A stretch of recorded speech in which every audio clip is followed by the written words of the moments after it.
आज हम एक ऐसी कमाल की चाल का तज्जिया करने वाले हैं जो ये बताती है कि लोग कैसे सिर्फ बातों और एतमाद से दूसरों को बेवकूफ़ बना सकते हैं। ये एक बड़ी दिलचस्प कहानी है जो ये दिखाती है कि कैसे हाजिर दिमागी का इस्तेमाल करके किसी को भी कायल किया जा सकता है। चलें, इस होशियार धोखे की गहराई में उतरते हैं।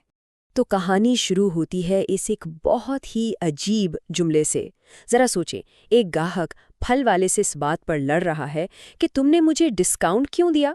ये सुनकर ही कोई भी चौंक जाएगा और फौरन समझ जाएगा कि भाई ये कोई आम ग्राहक तो बिल्कुल नहीं है। तो सीन कुछ यूं है कि एक फल की रेड़ी लगी हुई है और वहां पर एक ऐसी बहस चल रही है जो बिल्कुल ही समझ से बाहर है। और यहीं पर सारा खेल समझ में आता है। देखिए, आमतौर पर क्या होता है, कोई भी ग्राहक पैसे कम करवाने की कोशिश करता है ना? लेकिन ये साहब, ये तो उल्टा 481 रुपए पर गुस्सा हो गए और बोले कि नहीं, मैं तो पूरे 500 दूंगा। बस इसी एक बात से इन्होंने अपनी एक इमेज बना ली कि ये कोई बहुत अमीर और बड़े उसूलों वाले आदमी हैं। अब ये जो अजीब हरकत थी ना, ये कोई इत्तेफाक नहीं था। ये तो एक बहुत ही सोचे समझे प्लान का पहला कदम था और मकसद दुकानदार का भरोसा जीतना। तो उसने अपना जाल 3 स्टेप्स में बिछाया, बड़े आराम से। पहला स्टेप, अपनी अमीरी का ड्रामा रचाया। दूसरा, एक मसला खड़ा कर दिया कि अरे बटुआ तो घर रह गया, अब पैसे कैसे दूं। और फिर तीसरा और सबसे जबरदस्त कदम, अपनी सबसे कीमती चीज, अपना मोबाइल फोन गारंटी के तौर पर रखवा दिया। बस इसी एक चीज ने दुकानदार का दिल जीत लिया। और फल वाले के ये अल्फाज, ये तो पक्का सबूत है कि उसकी पहली चाल बिल्कुल कामयाब हो गई। फल वाले को उस पर जर्रा बराबर भी शक नहीं रहा। वो तो पूरी तरह उसके जाल में फंस चुका था। अच्छा, कहानी यहाँ खत्म नहीं होती। अब ये साहब अपने प्लान को नेक्स्ट लेवल पर ले जाते हैं और इस बार गेम में एक रिक्शा ड्राइवर को भी शामिल कर लेते हैं। यहाँ वो एक और ड्रामा करता है। वो ये जाहिर करता है कि उसे कहीं पहुंचने की बहुत बहुत जल्दी है। और ये जल्दी क्यों? ताकि वो सारी बातचीत अपने कंट्रोल में रख सके और रिक्शे वाले को किराए के बारे में ज़्यादा सोचने का मौका ही ना दे। क्योंकि जब कोई जल्दी में होता है ना, तो वो अक्सर उल्टे सीधे फैसले कर लेता है। और कितना किराया तय होता है घर तक जाने का?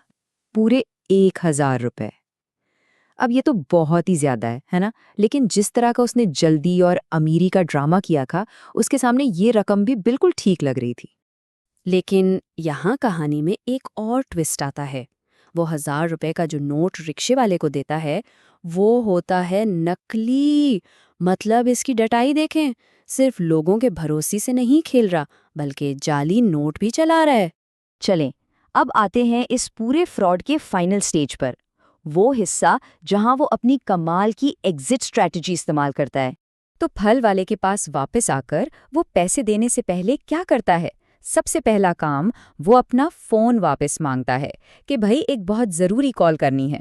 और ये बहुत ही चालाकी वाला कदम था। गायब होने से पहले उसे अपनी गारंटी यानी अपना फोन तो वापस चाहिए था ना। और फोन पर वो करता क्या है? वो एक लंबी चौड़ी ग्रोसरी लिस्ट पढ़ना शुरू कर देता है।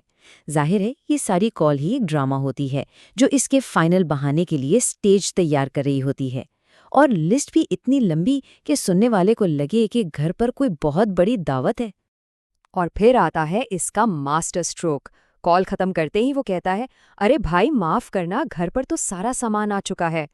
बस एक ऐसा परफेक्ट बहाना कि फल वाला इससे कोई सवाल जवाब कर ही नहीं सकता और वो 1 रुपया दिए बगैर वहां से निकल जाता है। तो आखिर इसकी टेक्निक थी क्या? चलें जरा इसको समझने की कोशिश करते हैं। देखें, इसका सारा खेल 3 चीज़ों पर टिका हुआ था। सबसे पहली और सबसे ज़रूरी चीज़, ज़बरदस्त कॉन्फिडेंस। जब कोई इतने एतमाद से बात करता है ना, तो सामने वाले के दिमाग में शक की गुंजाइश ही नहीं बचती। दूसरी चीज़, लोगों की तवज्जो भटकाना। इसने बटवा भूलने और जल्दी में होने का ड्रामा करके फल वाले और रिक्शे वाले को छोटी छोटी बातों में ऐसा उलझाया कि वो असल मकसद देख ही नहीं पाए। और तीसरी और शायद सबसे चालाकी वाली बात, लोगों की सोच का फ़ायदा उठाना। हम सबके दिमाग में एक बात बैठी होती है कि भाई जो इतना अमीर लग रहा है वो चंद 100 रुपयों के लिए धोखा क्यों देगा। बस इसी सोच का उसने पूरा पूरा फायदा उठाया। तो ये सब देखकर एक बड़ा दिलचस्प सवाल ज़हन में आता है। क्या कॉन्फिडेंस ही सबसे बड़ा धोखा है? ये कहानी हमें ये सोचने पर मजबूर करती है कि हम कितनी आसानी से किसी की बातों और उसके दिखावे पर यकीन कर लेते हैं। और ये भी कि जो जैसा दिखता है, ज़रूरी नहीं कि वैसा ही हो।